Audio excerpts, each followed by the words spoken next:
Ka wuok e gwenge mag Kwale wadhi kaunti ma Embu, rowere kaunti no okwamo rime bed mabor gi go punda oyaye kod tiyo gi yedhe mamero ji kaluwore ni timbe ma kamagi rocho ngimagi.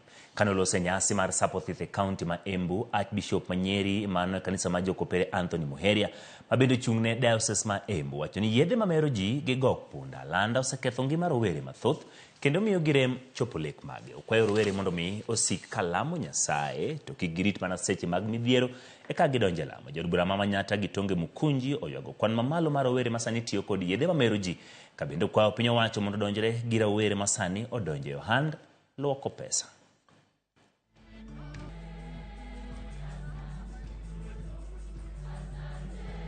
Our young people are faced with a big dilemma. Issues ya maneno ya drug abuse, issues of betting, things that are affecting our young people and making them lose focus. And interestingly, Archbishop, easy V2, they make some very few people billionaires and millionaires. And they make our young people to be paupers and, as you said, to be zombies, na wanashindwa hata kujiendeleza kimaisha.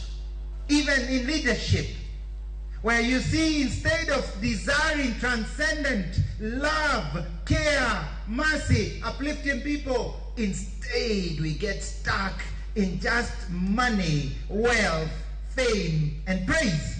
We reject the things of the flesh, the attractions of betting for get rich quick.